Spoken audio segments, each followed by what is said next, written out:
Hello class and welcome. आज हम English grammar के सबसे इंपॉर्टेंट, सबसे पावरफुल हिस्से के बारे में बात करने वाले हैं, द वर्ब। इसे हम जुमले का दिल यानी the heart of the sentence भी कहते हैं। पता है क्यों? क्योंकि वर्ब के बगैर कोई सेंटेंस कंप्लीट हो ही नहीं सकता। तो चलें इस हार्ट को आसान तरीके से समझते हैं। So let's kick things of with a quick question. आपके ख्याल में एक इंग्लिश सेंटेंस में सबसे पावरफुल वर्ड कौन सा होता है? थोड़ा सोचें। That's right, it's the verb. जी हाँ, आज हमारा पूरा फोकस वर्ब पर है।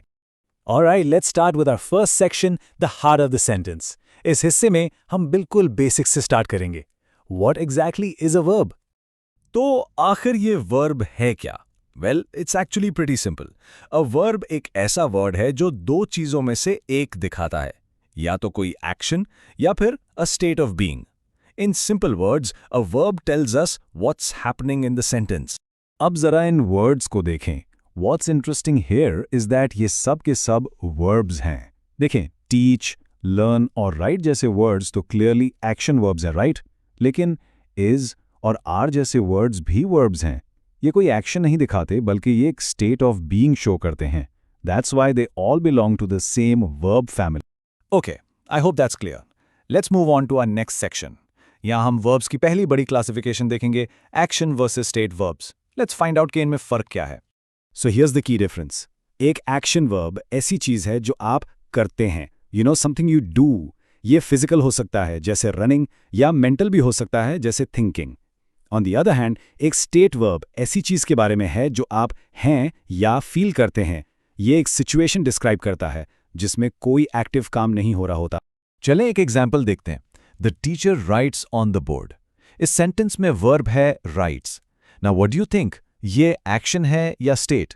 बिल्कुल, ये एक एक्शन वर्ब है क्योंकि ये एक फिजिकल एक्टिविटी है जो टीचर परफॉर्म कर रही हैं। Now let's look at a state verb. The classroom is quite. यहां हमारा वर्ब है इज। अब सोचें, क्या यहां कोई एक्शन हो रहा है? नो, कोई काम नहीं हो रहा। ये वर्ब सिर्फ क्लासरूम की स्टेट यानी उसकी कंडीशन डिस्क्राइब कर रहा है।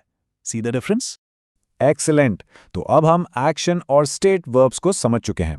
Let's move to our third section. अब हम एक और इंपॉर्टेंट पेयर डिस्कस करेंगे, मेन वर्सेस हेल्पिंग वर्ब्स। याद रखें, हेल्पिंग वर्ब्स को ऑक्सिलरी वर्ब्स भी कहते हैं। ये कॉन्सेप्ट बहुत आसान है। समझ लें कि मेन वर्ब सेंटेंस का हीरो है, the star of the show. ये जुमले का असल काम या हालत बताता है। और जो ऑक्सिलरी वर्ब है या हेल्पिंग वर्ब, जैसा कि नाम से ही जाहिर है, वो मेन वर्ब को हेल्प करता है। It's like a side kick जो टाइम या मूड जैसी एक्स्ट्रा डिटेल्स ऐड करता है।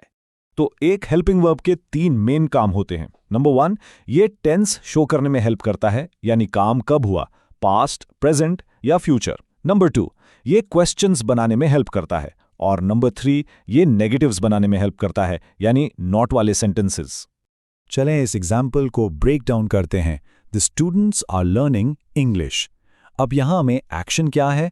लर्निंग। बिल्कुल ठीक, तो ये हमारा मेन वर्ब है। फिर आर क्या कर रहा है यहां? Well, that's are helping verb. ये लर्निंग को हेल्प कर रहा है टेंस बताकर कि ये एक्शन अभी, राइट नाउ हो रहा है।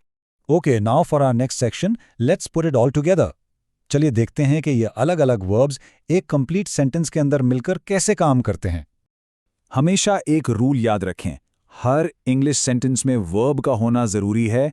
It must have a verb. अब सेंटेंस 1 को देखें, टीचर्स हेल्प स्टूडेंट्स। इसमें सिर्फ एक मेन वर्ब है, हेल्प, सिंपल। लेकिन सेंटेंस 2 में स्टूडेंट्स आर लिसनिंग केयरफुली, हमारे पास एक हेल्पिंग वर्ब आर है और एक मेन वर्ब लिसनिंग भी है, और दोनों ही सेंटेंसेस बिल्कुल ठीक हैं। Okay class, I think you are ready. It's time to put what we've learned to the test. Let's do some practice. Are you ready? All right, here's your first practice question.